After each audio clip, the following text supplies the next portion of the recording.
What's up, everybody? Welcome to another episode of Pod Scum. This is the podcast where we dive into the deepest, darkest, murkiest waters with a plethora of legendary guests. I am, of course, your host, the number one scumbag, your bastard of ceremonies, Rex Ruger. That's Rex with 3 X's. Count them. 1, 2, 3. You might also know me as a.k.a. the King of Sleaze, a.k.a. the Hair Metal High Priest, and most importantly, a.k.a. Diamond Dave Jr. That's right, me and Pops. Here on your screen. Look at that face. Look at these faces. The smoldering look, the chest hair. We have it all. Soon, DNA testing will be conclusive. Improved once and for all, but you're looking at the son of glam, the front man for the band. Just smoked a few grams, got a million fans. I am your ice cream man, Mr. Wop Babaloo Bop Wop Bam Bam Shazam. Ah damn. Coming to you as always from the lush, lavish lavender lounge of love, where all goes down. And joined as always by my head of security, my confidant, my closest friend, my ally, Mr. Keith Hernandez Puppet. A man who sits there and does his job and doesn't say much. He's always welcome to, and he knows that. And when he does speak, it is always something very profound. Isn't that right, Keith? Again, nothing to say at the moment. This is, of course, the No Frills podcast. Why no frills? Well, 1, I don't know what the fuck I'm doing with technology. And 2, you don't need frills because you get thrills. Right here, looking at this beautiful face. And if it's the hair that you think is beautiful and you're saying, Rex, how do I get mine like that? That's how. Enough said. Let me give myself a look here. Oh, man. Oh, man. Oh, sorry. I'll spend the whole show staring. That's rude. Let me invite my guest in here instead. And we can get down to business here on Pod Scum because I'm excited about today's guest. And again, no surprise, it's a legend. So once we get him in here, man, we will chop it up and get down to the brass tacks. I am, of course, bringing you this podcast, but still the hardest working man in show business, fronting numerous glam and sleaze metal bands in the tri-state New York area and up and down the eastern seaboard. But enough about me. Let's just get our guest in here. Fuck it. Let's get down to it. Because I'm ready. And there he is. What's up, Mark? Hey. AUDIE DESBROW, it's so good to finally get you on here, man. Such a huge fan, man. Welcome, and thank you for doing this. I really appreciate it. Thank you so much. Thanks for having me on. And I'm wondering, as somebody, who's been in the rock scene for so long, and maybe you've had some run-ins with him, but are you able to tell right here? Is it undeniable, father and son? There's some resemblance there. There's some resemblance, right? I don't know if I've quite got the smoldering look yet, and I am coming up a little short in the plush chest hair department, but Yeah. So, listen, I want to dive right in here, and so you've been the drummer for Great White for how long now? You're coming up on damn near 40 years. Yeah, something like that. I joined the band around October of 1984, but then there was a point where Jack and I had a little disagreement, kind of up in a fist fight, and so they fired me. And so during that time, they got back together, and then that fire and all that stuff happened. We won't get into that, but Right. Yep. I wasn't involved in any of that. But So first of all, strange times that we're living in. How has COVID treated you and your family? Everyone stayed pretty healthy. Anybody gotten sick? My wife and I both got COVID at the same time, and that was in February of this year. Yeah. And she had taken a couple of vaccines. Yeah. a school teacher, and she thought, well, I'm do the right thing. They're probably going to tell me if I want to keep my job, I got a vax. So she vaxxed Right. up. And I've never taken a vaccine in my life, to be honest with you. But recent vaccines I just got with some shingles and pneumococcal pneumonia. Oh, So, okay. but anyways, getting back to that, what was that question again? I'm sorry. COVID. How COVID's treated you? Yeah. We both came down with COVID in what was it, February? I said, yeah, and we were over it in about 8 days. It was like a really bad flu. It wasn't nothing. I mean, I was more in fear of what was going to happen because of all the hype on TV and everything about, Right. I know people did die, so Yeah, I'm absolutely. Yeah. die. But I just believed that I had an immune system still, and Yeah. and now I heard that I'm like 7 times more susceptible for not getting it because I caught it naturally. And it's what's funny is because most people, almost everybody that got that shot got sick anyways. Yeah, and I'll tell you, I work in healthcare. My day job is a nurse, and I still don't think, even a couple of years into this thing, that the health community has any freaking idea what anybody's really talking about when it comes right down to this thing. You know what I mean? I think everyone's still scratching their head, throwing shit at the wall to see what sticks, and just hoping that we can get out ahead of this thing. But I mean. I don't really know that. I don't really know if there's anything that's going to be, that you're really going to do other than get vaccinated and just, treat the symptoms. There's not much you can really do other than, like, if you get a regular cold, rest, hydration, taking over-the-counter stuff to treat the symptoms. I mean, They didn't mention too much of that during that, though. No, they didn't. No, they didn't. No. And I think that's, again, one of those things, like the media sometimes, they sensationalize things, and I think they like to keep the public kind of scared sometimes. You know what I mean? They did. You got a lot of people to comply. That's for sure. Yeah. So I'm curious to know now, and obviously, you guys, as you've advanced in age, is touring still the same? Because you're in your 60s now, right? 55. I'm going to be 50 in January. Obviously, the dynamic of touring changes. Now, you guys don't go out, I'm sure, for months and months at a time. You probably do like a lot of bands do at this point in your career, where you kind of just go and do some, isolated dates. But has it changed much, though? I mean, like, touring at the age that you're at now? Yeah, it's harder for me, especially being a drummer. Yeah. The way we tour now, like you said, we don't go out for months at a time. Actually, the tour bus was killer because you'd always have a place to go to sleep right away. Right. The gig might be 3-hour drive to the airport, so right. When you headline, you finish your gig, you get back to your room at 1:30 in the morning. You got to get up you have to leave at 4 in the morning to get to your first flight 3 hours away. Yeah. So I don't sleep. So it makes it harder for me at my age, especially like when I was 50. I mean, I'd give anything to be 50. I mean, I sound, you know what I mean? Yeah. For a lot at 50.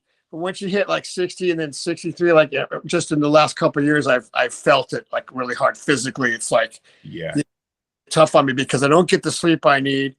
And we go from time zone to time zone, from East Coast to West Coast, back and forth. We do weekends. Right. Basically doing weekends, like 50, 60 shows a year doing weekends. We leave on a Thursday, play Friday and Saturday, come back Sunday, or, whenever. I might have a show on sometimes a weekday, but that's really rare. But it's a lot harder.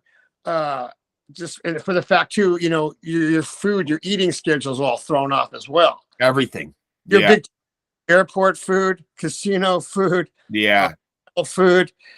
Sometimes you get a casino, they have a really nice steakhouse in there that has a decent meal, but they usually open right when I'm going back to my room after sound check to take a little, get prepped and then get ready to go do the show.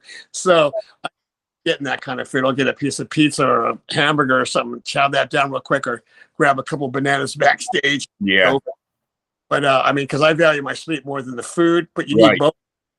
You know, I hate being so tired for the fact that you have to think about the songs, you know, like the back of your hand because you're so tired. You have to I know. Yeah, I can imagine. I can imagine. So the couple times in the last couple of years that I've had the opportunity to see you guys live, I'm here in upstate New York, and it was a casino gig, and I'm wondering, at this stage in your career, is it still decided by promoters who you go out with? Because I notice when you guys come here. And I don't know how much of a say or how much leverage you guys have in deciding at this point in your career who you tour with, but it seems to be with the boys in Slaughter a lot.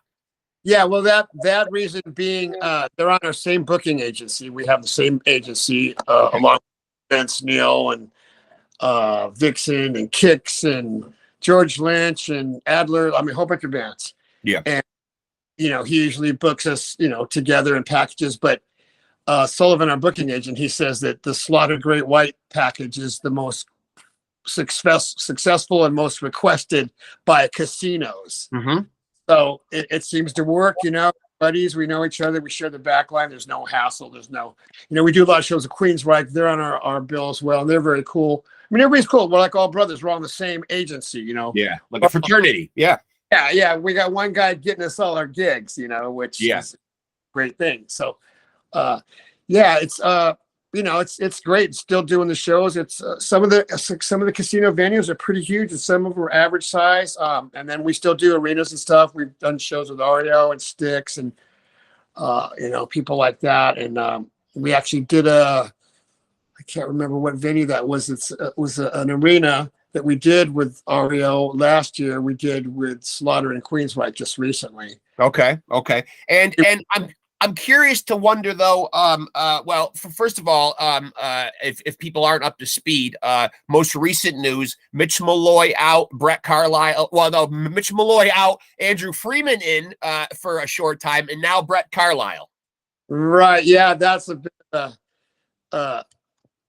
a craziness in itself. But yeah, well, we had you know, we had Jack, and then that didn't you know, that ended, and then we had Terry. And that, you know, ended after about 8 years. And then we got Mitch, and that was almost, I think, 4 years with him. Mm-hmm.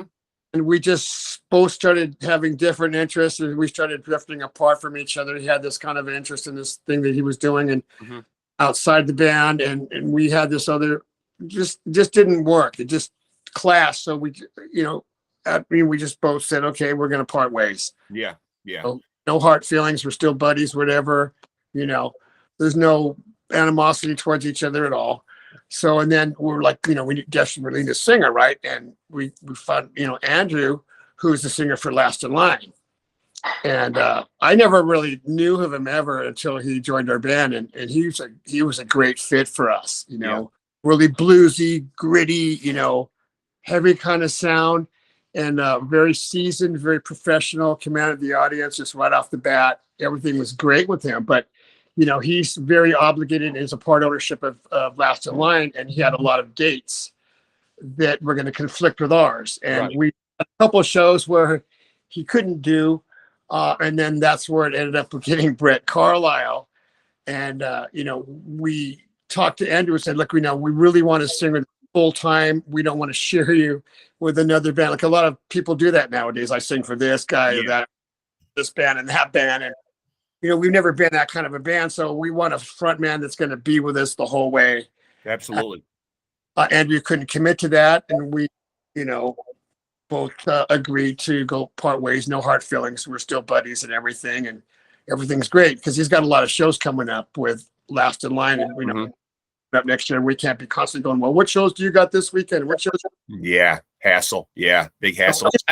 I'm glad that you said that the new singer has that grit and that bluesiness, because I think back in the 80s when you guys really first burst out in the scene, that was one of the things that I liked, growing up with my father playing a lot of blues. It wasn't always very prevalent in a lot of the and I do, I hate the term hair metal. I hate the term, glam metal, but it was a moniker that got slapped on that scene back then. But, you guys are one of those bands, one of the first ones I really remember, really, heavy on the piano, heavy on the blues sound. And, full disclosure, I was really upset for the longest time because I think Jack really delivered those songs fantastically and had a voice cut out for that. It took me a long time for anybody else to grow on me. Not really sure that really Mitch ever really did, even though I saw you guys a couple of times. So I'm glad to hear that you found somebody who really epitomizes that bluesy sound that so many people really fell in love with back then. Yeah, absolutely. I mean, yeah, Jack was amazing back in our day, and nobody could touch the guy. I know. It was awesome.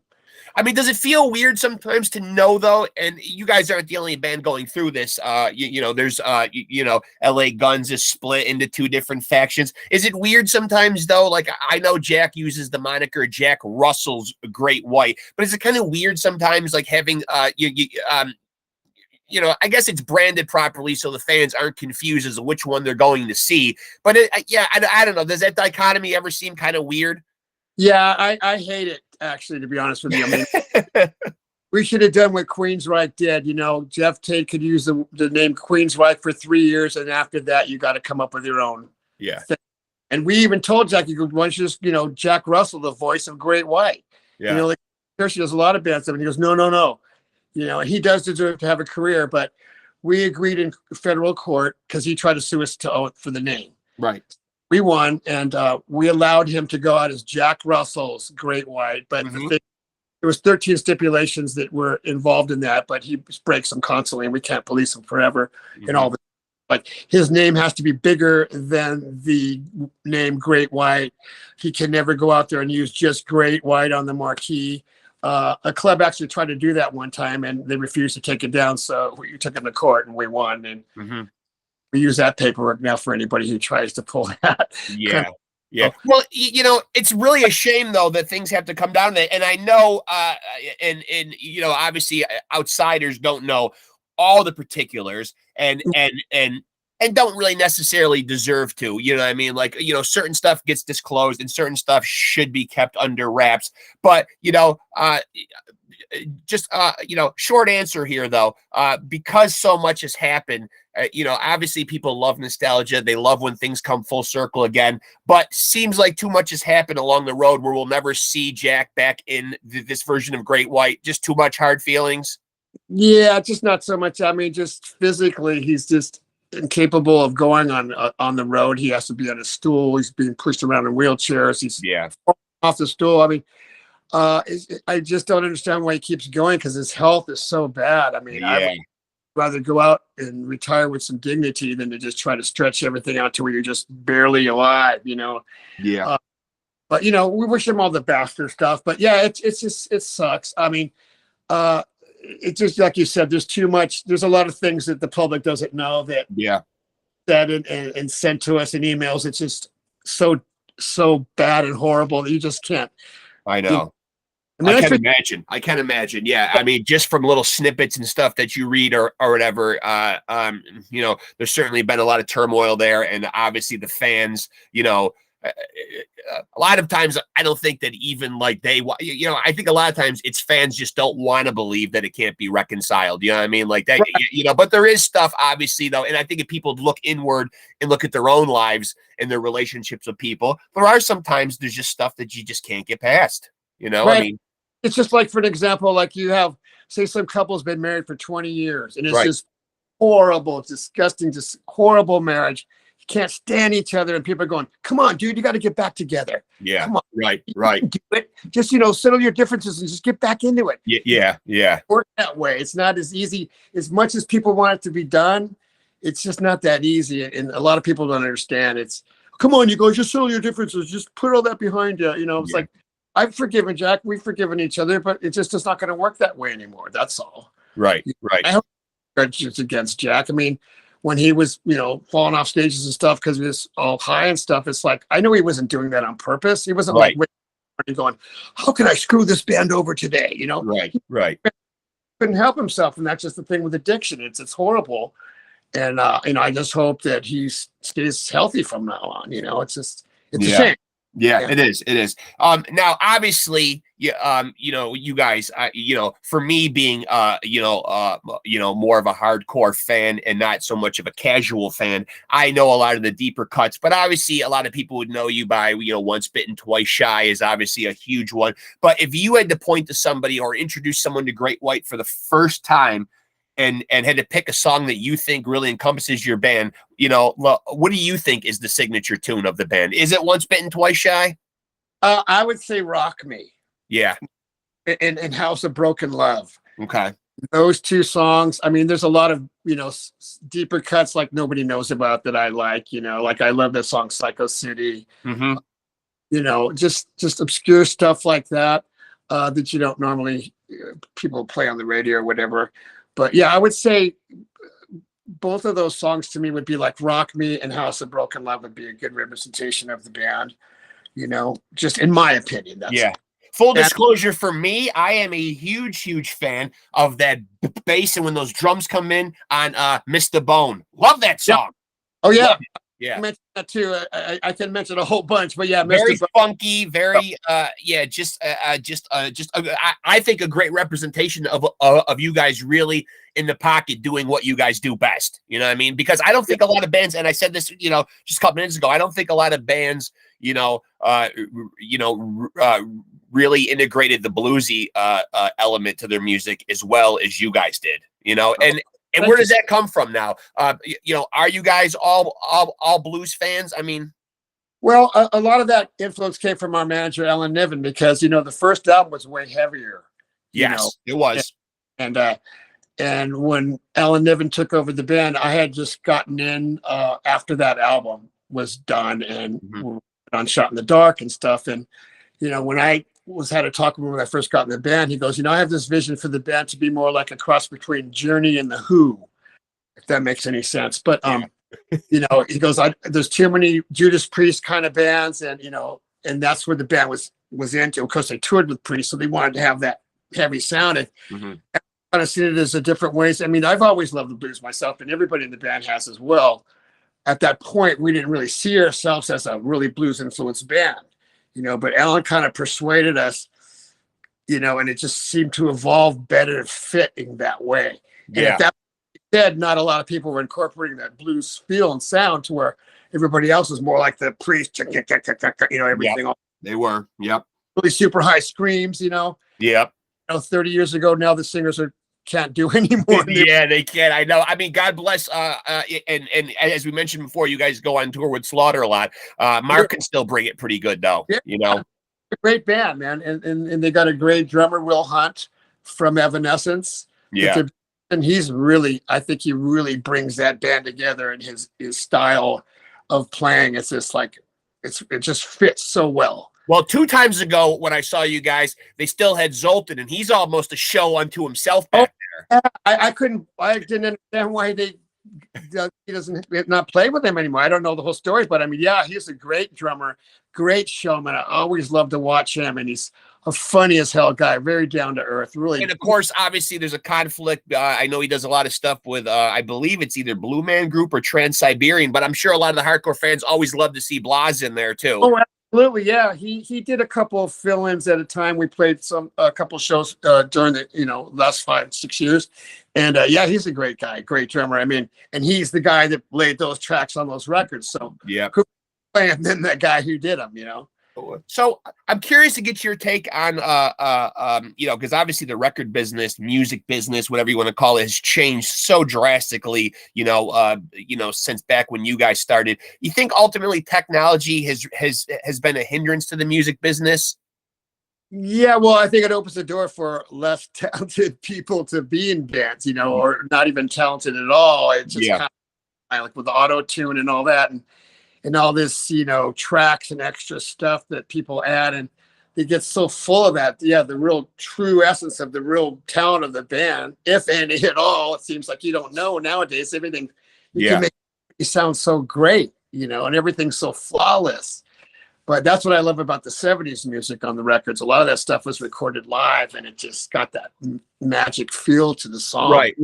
Well, I'm even talking in terms of what it's done, to the ability of bands to really achieve commercial success and to sell albums, if that's even a thing anymore. I mean, has it hurt the way we consume music? I mean, it seems like it's become like a lot less of a put an album on and listen to it, and it's been like more of a show me your best couple songs or give me your best single or whatever.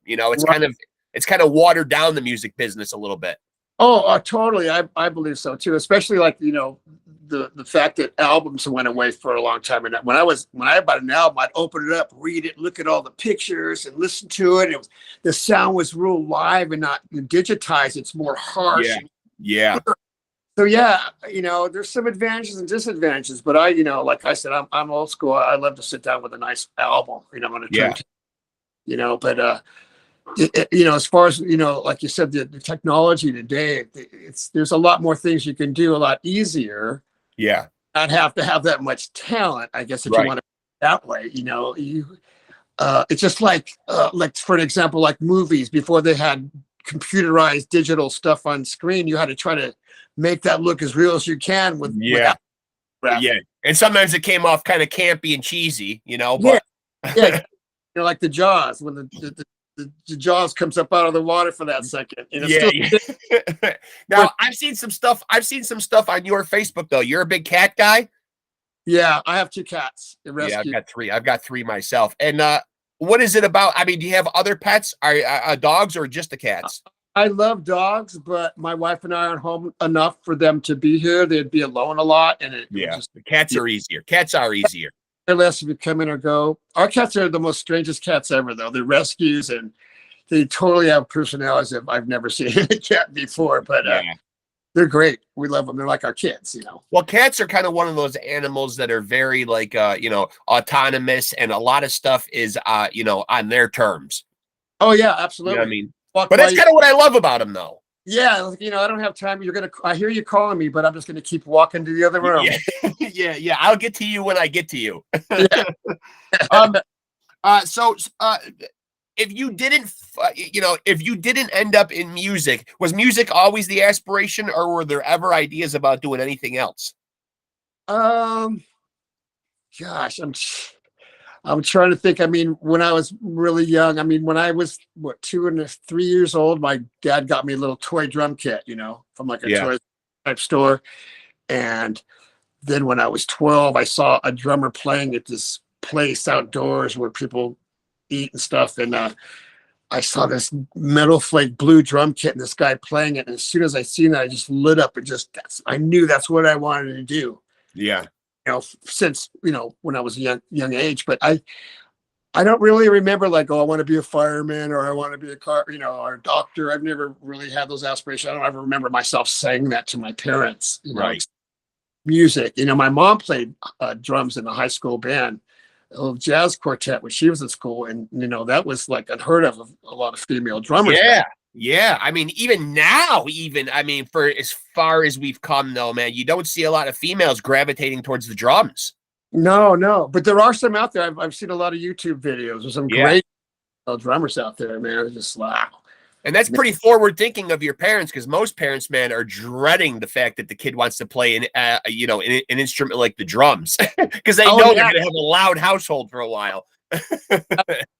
Took a while, but actually, when I was 12, they bought me a Sears and Roebuck blue metal flake 4-piece kit for like, I think it was $189. Yeah, shout out to mom and dad. Jeez, man, good parents, good folks.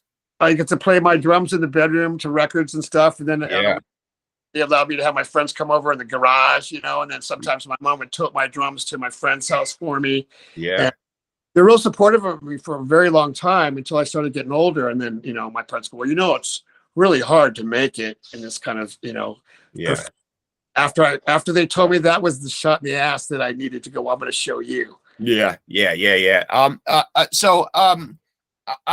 if obviously we just talked about technology, but both in terms of album sales and able to produce music, or people without a lot of talent producing music. But what do you think about these bands? And you may even have a personal relationship, throughout your travels, up and down the road or whatever. But when you see bands like Kiss or Motley Crue, live in concert and using backing tracks, backing vocals, all that kind of stuff. Do you think that a band that gets to be a certain age and has established a certain reputation is allowed to get away with something like that, or do you not like that? Do you like the live experience and kind of see it warts and all, so to speak?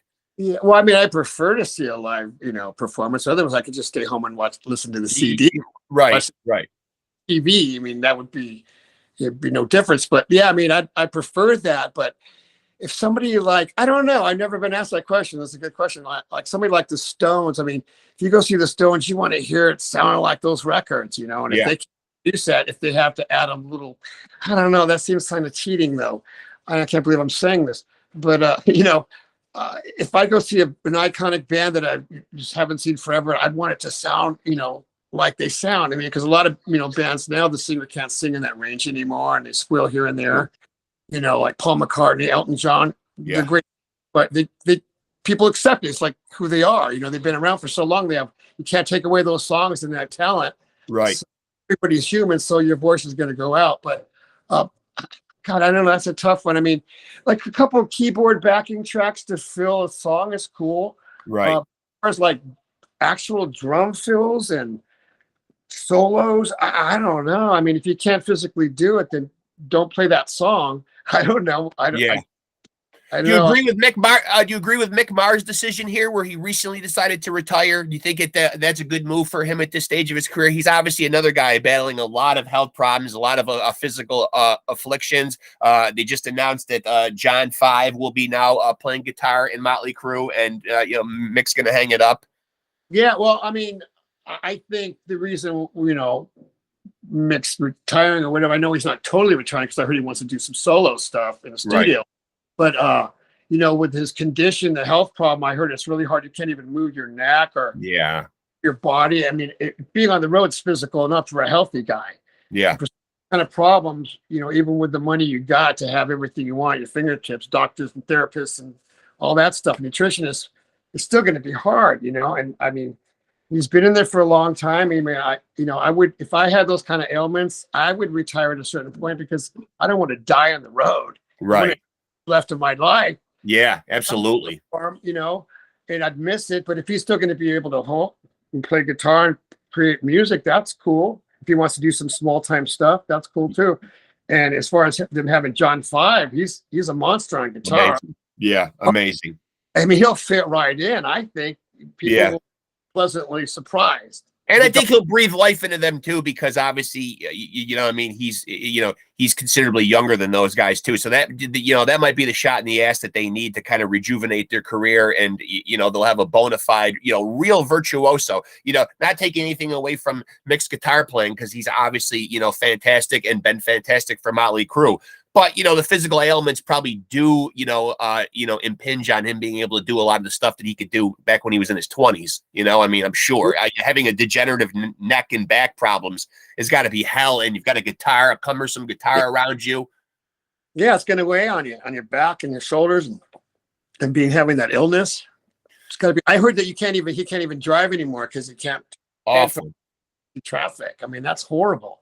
Who are some bands that you remember touring with back in the day where that you just really felt like like a kinship to, or like that you remember some bands that you toured with that were just maybe friends or people who you've met along the way that you've kind of stayed in contact with? Are there bands? Obviously Slaughter, you guys go out with them a lot, but even from back in the day, are there bands that you remember fondly touring with? You guys have probably been out with everybody. Oh yeah, I mean, growing up making it and stuff. When we played with Rat, Quiet Riot, and Armored Saint, and all these different bands from all over the area. But in our heyday, I remember a lot of bands like Scorpions and stuff we'd open for, and I was a huge fan of Scorpions. And then we're opening for them, and then that one tour we did with Whitesnake, Tommy Aldridge was on drums, and he was one of my biggest heroes, growing up. I mean, oh my God, it was intimidating to have him stand on the side of the stage watching me play every night, Yeah. So are there guys, taking Tommy out of the equation, in your travels, have there been other guys that you've been at events with where you've been starstruck? You mean with the people I'm with? Just people that you've met in the musical circle, in the musical world. I mean, you just mentioned Tommy. Are there people that you've gotten the chance to meet, not even necessarily play with, but meet maybe at, events, at different events or whatever, that you've really been bowled over by getting the opportunity to meet? Leland Sklar, the bass player. Okay. He sat right next to me at the Forum when we watched, was it Jeff Healey? Is that blind guy who died, the guitar player? Yes. Yeah. He opening for ZZ Top at the time, and we hung out and we talked for a long time back at the Forum Club and asked him a bunch of questions about Phil Collins and stuff. Yeah. I was like so blown away, and then eventually, it wasn't, I never really got to talk to him after that, but it was a long period of time we hung out, and it was kind of he's played with a lot of great players and stuff. Right. Yeah.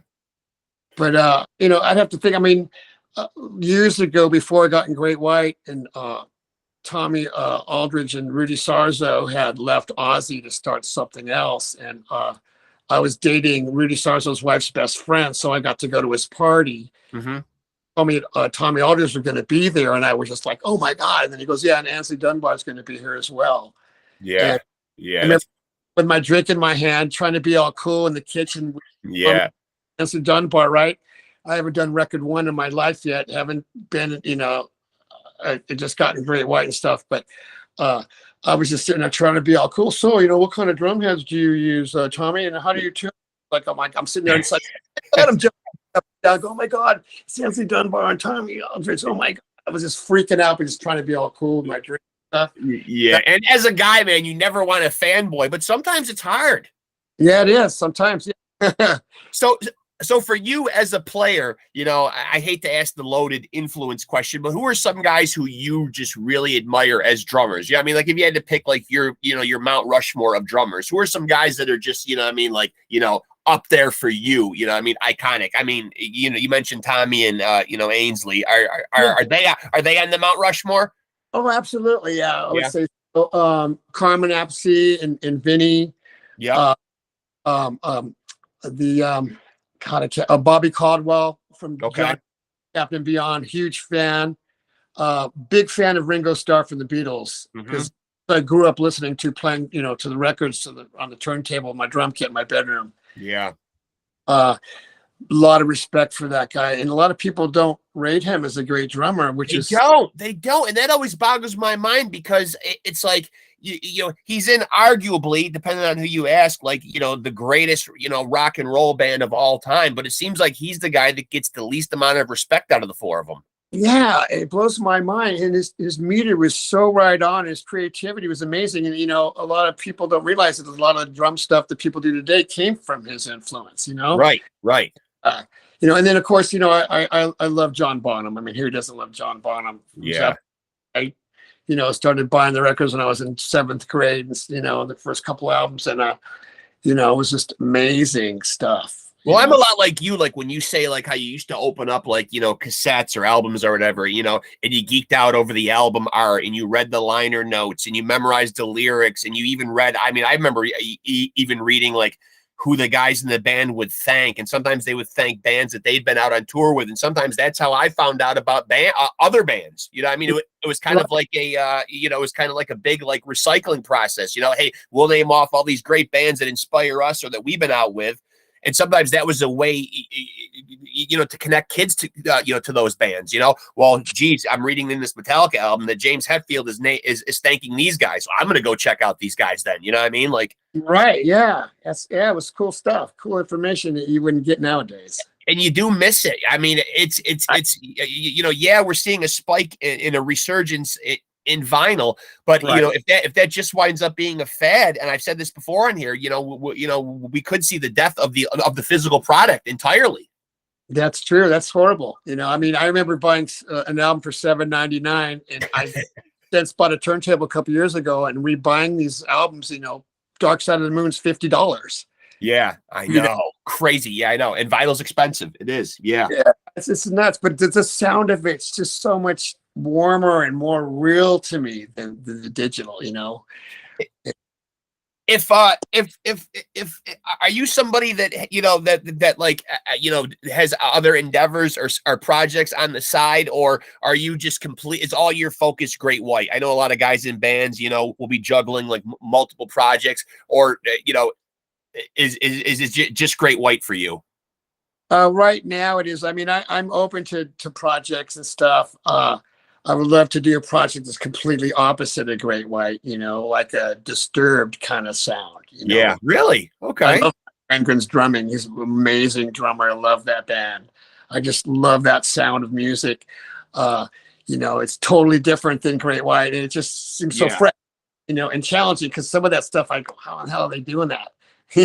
Right. Do you think that sometimes though, I certainly have a theory on this. And my theory is that a lot of the bands, from back in the 80s, because a lot of it was, style over substance, but I feel like a lot of those guys, you and your peers did not get the recognition as good players. But now that the dust has settled and a lot of those bands are still here, you guys, Slaughter, your Def Leppards, and they've quietly, assumed the role of, some of the world's greatest bands. Did you see kind of where I'm going with that theory? Do you think sometimes you guys got kind of kind of pushed to the side as not great musicians because a lot of the focus was how good you looked back in the day? Teased up hair, the makeup. You remember how it all went down back then? That's true. I mean, back in that day, if we had the look, that would seem more important than your talent. It seemed like it. Yeah, it did. Compared to the stuff I listened to, before the 80s, when you had to have talent and there was virtuosos in every band, and it was awesome, Yeah, right. It got more commercialized and more of a product, Next one sounds, we need a couple of bands that sound like that band, a couple of bands that sound like that band. Right. But yeah, it's different. But great bands came from that era with real great players, though. Absolutely, yeah. Eddie Van Halen was a great player in his time in the 70s and stuff. Sure. But yeah, got more commercialized. It was more about the big reverb snare drum, and the big screams and the bang bar on the guitar. Everybody does that, and they're all kind of the same but different. But now, like you said, the dust and smoke's gone and cleared, and some of these bands are still back. Yeah, there's they're great. A new discovery, like, hey, these guys actually have talent, or they wouldn't be here anymore, right? Right. Talk to me a little bit about because one of my bands that I have always been in love with from back in that era all the way up to the present day is Def Leppard. How impressive is it what Rick Allen does? How hard is it? I know he does a lot of stuff with his feet, but is it pretty remarkable what he's able to do and accomplish with having only one arm? Oh, absolutely. Yeah. I mean, fucking crazy. I mean, if someone told you right now, hey, you're a drummer, but we're going to take one of your fucking arms, Yeah. I mean, because if you're going to do a roll, you got your foot, your left foot, and your right hand. And you got to balance them out as if it's two hands, and your foot's a different weight and size and everything than your hand. I mean, yeah, I don't know how he does it. I've never seen them live before, so I couldn't say. But yeah, that's inspiring, though. I mean, pretty inspiring. Very inspiring. It's like, next time you have my leg hurts, or I got a blister in my face. I know. Think what that guy's going through, doing a couple 100 dates a year, and going out on arguably the biggest tour package in the last couple of years, them going out on the stadium tour, Yeah. These aren't guys just playing to a couple of drunks at a bar. Like, these are guys still going out and packing stadiums, with a drummer, with that kind of like a disability. It's pretty, it's pretty awe-inspiring, crazy. So talk to me a little bit about what's the glue that really keeps the band together now? Is it Mark? Well, the thing that keeps us together is the fact that we can keep writing new material. Yeah. You never want to we don't want to be play the greatest hits band for the rest of our life. Right. So at least if we are doing those venues like that, at least every year we can go out there with new music and new songs. And then plus now that we have Brett as a singer, his range is so great. There's not one song that he can't sing. Right. I mean, that was the problem with some of the other guys, and some of those songs are way up there in range, and only a young kid can duplicate those. Yeah, sure. Yeah. 30 years before he starts going, God, how did I sing that high? But is Mark the driving force though, like from like a business standpoint? Has he emerged kind of as like the the captain of the team? Well, we're kind of like, like I said, Michael and I, we are the corp, we own the name of the band. So it's the three partners and we're all equal. We all in our own way have different ways of inspiring the three of us to keep it going. You know what I mean? Mark's always noodling around, coming up with new ideas for songs. We just haven't had the time because of all the singer changes to actually go into a studio and come up with and jam some ideas out. When you guys do need a singer, what's the process like nowadays? Because you did mention, we went from Terry to Mitch, and do you just put out like a notice, in the kind of out into the ether of the music world that you're looking for a singer? Like, if someone wanted to be the singer of Great White and they knew somebody left, do you have your eye on people? Do you hold auditions? How do you fill that spot at this point in your career? Well, we've never ever put out a public notice, Great White looking for singer, because they're bombarded with a million tapes. But we never had to go that process, which still was a possibility. It just turns out like when we got Terry, our booking agent knew him, and he goes, "Hey, I know this guy Terry Lewis, and he's an XYZ," and we tried him out, and it worked out great. We're awesome, at that point, we're like, this guy's sober. That's what we were all happy about. Yeah. Great sounding voice, but it didn't quite fit the style of our music. He was bluesy, right? He songs, but people couldn't get over the look of him in our band. I mean, the whole 8 years, people on concert, oh, the guy sucks. He doesn't look. He's wearing a wig. He looks like Fez, some little Pepe Le Pew guy from France, and he's not every man's surfer dude like Jack Russell, So, they just didn't have that acceptance of him, but just personality wise, he's a great guy and a great singer, but we just butted heads on things, and it was easy to just part ways. But it's just hard. And then with Mitch, which is really funny, is when we were on the Monsters of Rock cruise, I seen him walking around. This guy with these big white teeth and this long hair. That's all I see. Can't miss him. Yeah. I didn't ever see the guy. I don't know the guy, right? So I see this walking around, and then the next thing I know, we're playing Once Bitten, Twice Shy with Terry on the cruise, and he's up there singing the choruses with him. Yeah. Go, okay, the guy's a singer and stuff. The next thing you know, he's our vocalist. Yeah.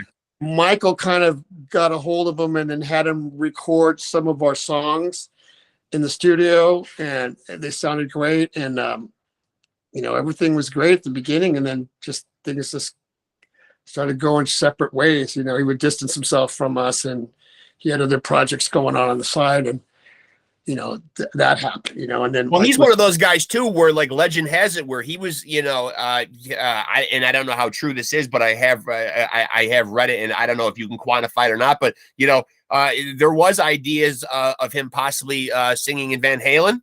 Yes, that's true. Yeah. But that's not a bad gig to get. No. But I mean, he was never really in it, and it was like supposedly they told him he was in it, and then next night he saw David Lee Roth on TV with the band accepting some awards and going, good. And then I guess it just fell through for him. But he actually wrote a song with him, recorded a song with him, and hung out with Ed for a while. That's all true. But he just didn't get the gig.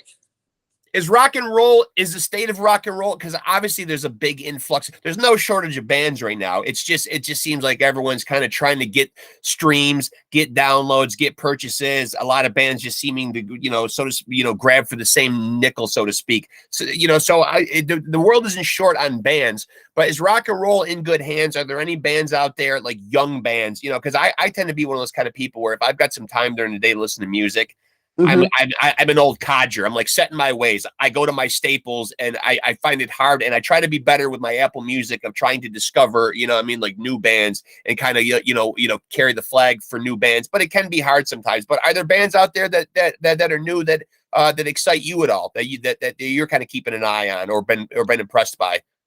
Just locally, or just ones that actually have out albums?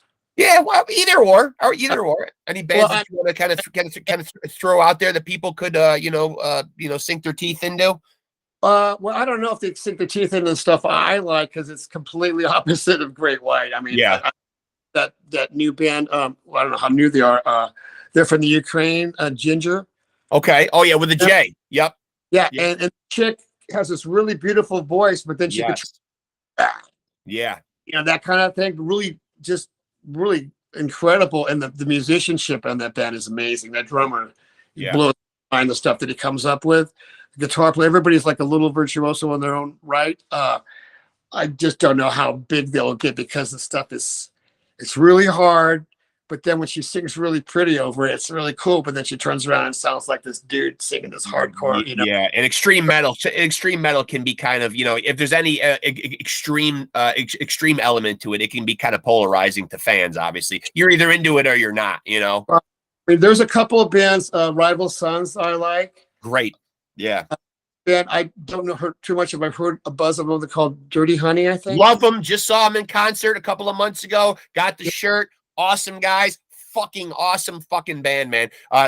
Remind me a lot of what you guys do best. A lot of bluesy elements to it. A real kick-ass band. And boy, Awesome. did they deliver live. Oh, I got to check it out.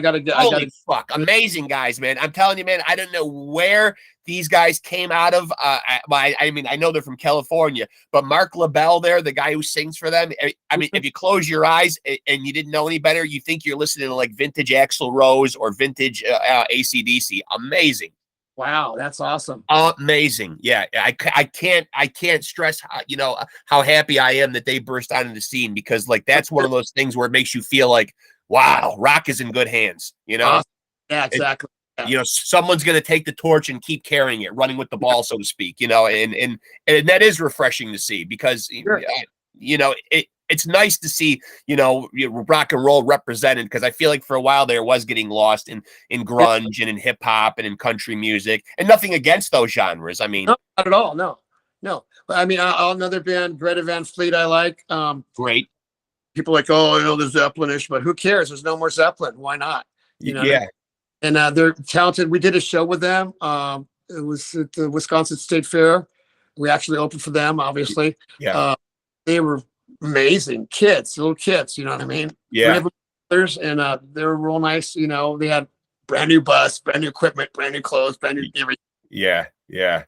Remember those days that, we had our heyday, and it's awesome to see them go, because, they've gotten a little strange, though. I mean, from the first album, but it's still different, which is great. Yeah. Well, and the thing with, I mean, Jesus, where's the problem with being a little bit like Zeppelin? Geez, that used to be the blueprint. That used to be where bands wanted to end up. Exactly.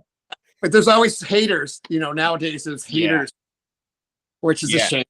So is Great White, are you guys planning on releasing any new music, and more importantly, what type of a format? Because full albums, really don't seem to be, a lot of bands' choices nowadays. A lot of bands, like I said, are going singles, they're going EPs. Are you guys doing new music, and what type of a format will it be? Well, we definitely talked about that. We have some ideas. We don't have anything in the can yet, but of course we have a new singer, so that's going to bring a whole different, cooler element in as well. We definitely talked about doing a full-length album. Really isn't the way to go at this time, like you said. Yeah. One song download. So we're thinking about doing like 3 to 5 songs, do about 15, 20 songs and pick the best ones out of there, Yeah.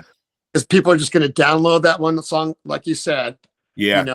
Anyway, so, and there's no more record stores to buy the record, unless you put it online, which it's a possibility as well. But we were thinking about like an EP, you know. I think a lot of it is attributed to, and I've spoken about this before on here, is, you know, just the public's attention span. It just seems like people are so busy now throughout the course of their day that if they do allot themselves time to enjoy music, it's almost like they don't care about your deep tracks no more. They're just like, okay, I want to know your best song or two, and if they're not bowling me over, I'm on to the next thing, you know.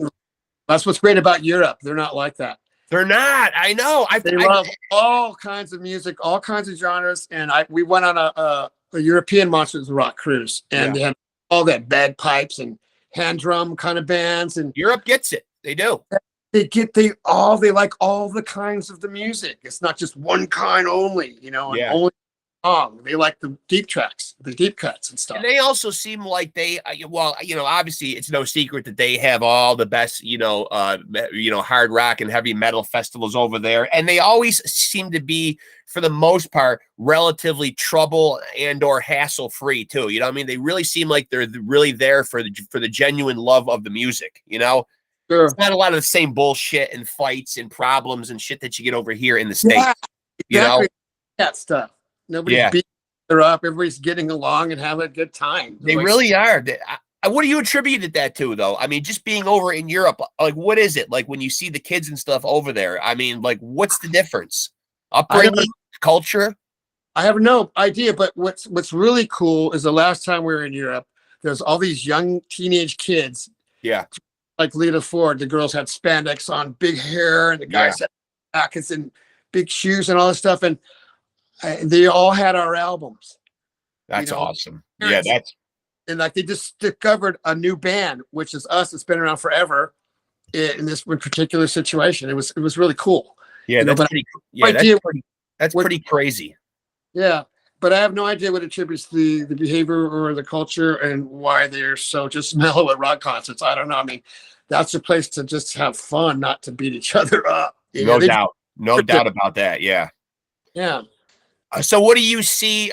You mentioned at the top of the interview, 65 years old. What's the game plan? And do you even have one for how long that you hang in there and do this for? I'm just going to ride the train till it stops rolling, I guess. You know what I mean? As long as my health is up, I actually started going to a personalized trainer to work out to get more strength. So it won't be so hard on me when I go on the road. Hopefully that'll work. I don't know yet. We'll see. Well, being a drummer, obviously, very a lot of physicality involved in it. Have you encountered any kind of problems over the years? Any kind of physical ailments and stuff like that? And if you have, like, what kind of stuff do you do? Is it going out on tour and taking the extra big bottle of Advil with you, or? No, actually, the first injury I had was when Jack was still in the band. I off the stage. It was this big giant loom of cables, and I stepped on it, and my foot went completely inverted. Oh, it feel all these ligaments go, and I dropped to the ground. And went, oh no! Oh, they took me to the hospital. The doctor says, look, stay off of it, keep it elevated. 3 days, don't do anything. I go, well, I got one more show tomorrow. Can we just wrap it in an air cast? And I'll turn up the mics and just hit it lightly. He goes, do whatever you got to do, but if you don't do what I say, it's never going to heal. And I'm like, oh, it's just a sprain. I'm not sissy. I can take this, no problem, right? Yeah. And I keep damaging my nerves every show for months, and to where it's never been the same. Yeah. I used to be able to do anything with my foot, pretty much, like anybody. Good drummer, great drummer even. But it just, sometimes when I get fatigued, I'm overly tired, it just poops out somehow. It's really tough to manipulate. My stuff's not even hard to play. The Great White stuff's real basic drumming wise. Yeah. So, I had that problem, and I've learned to deal with that. I got to the point where I thought I was never going to be able to play again. And somehow worked it out. I just have to be calm and rested, But then I did a lot of headbanging, for year after year as hard as I could. And break my discs 2, 3, and 5 are there's compressed. Bones. Yeah. Something else. So I have really bad neck pain all the time. So I've tried to retrain myself not to move my head, which makes me look like a statue now. Yeah. I used to like dip it out like. Yeah.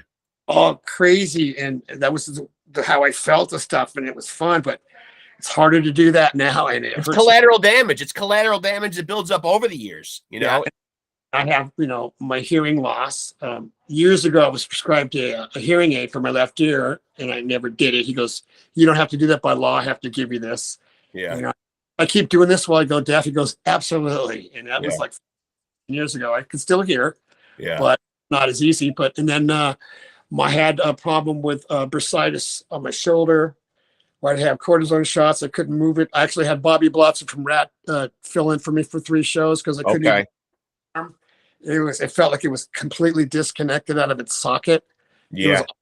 It's because I play really low and have to reach really high, and it would put a lot of wear and tear on my rotator cuff and my shoulder, and it was just got it in. What kind of adjustments do you make when you do stuff like that, though? Is there a way to change the setup of the drums? Yeah. Yes, I had to lower cymbals, raise my seat, and actually, because of the problem with my ankle from that injury, I actually raised my seat even more higher than I've ever been in my life. So it's right on top. It doesn't take a lot of effort. Yeah. I don't quite get quite as well. I still get a lot of power, but I used to sit really low to where my knees are like way up in my chest, Yeah. But Yeah. of it.